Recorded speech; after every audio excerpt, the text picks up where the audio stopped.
5 days before the first U.S. government-imposed deadline to reunite migrant parents and children who were separated after crossing the southwest border. Immigration officials are mounting a round-the-clock effort involving hundreds of federal workers to bring the families together, a senior Trump administration official said Thursday. Alex Azar, the Secretary of Health and Human Services, said that nearly 3,000 separated children remained in the government's care, about 100 of whom were younger than 5. The youngest children must be reunited with a parent by Tuesday under a deadline imposed by a federal judge in San Diego. Older children must be returned to their parents by July 26 under the court's injunction. Onan, 27, carries his daughter Sophia, 3, from the bus station to the Catholic Charities of the Rio Grande Valley Respite Center after they were processed and released from detention in McAllen, Texas, on Tuesday. Alana Panic Linsman, The New York Times. Azar said that the agency would meet its deadline but, echoing U.S. President Donald Trump's earlier analysis, he blamed Congress and the courts for any delay in reversing one of the harshest impacts of the president's new, zero-tolerance policy on border enforcement. Any confusion is due to a broken immigration system and court orders.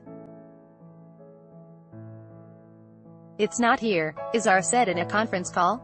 Judge Dana Sabra of the U.S. District Court in San Diego this past week issued the preliminary injunction, which also required that all children must be allowed to at least talk to their parents by Friday.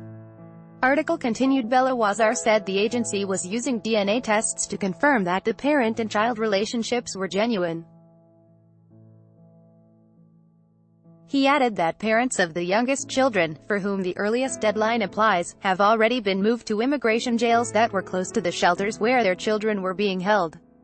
Department of Health and Human Services knows the identity and location of every minor in the care of our grantees, and HHS is executing on our mission even with the constraints handed down by the courts, he said. Part of the delay is the care that officials must take in making sure that those claiming the detained children are genuinely their parents, Azar said.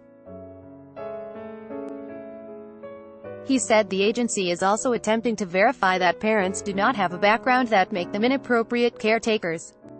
Another complicating factor, he said, is that some children being held by immigration officials may not qualify for immediate reunification under the court's order because they became separated from their parents during their journey and not by border agents after their entry into the United States.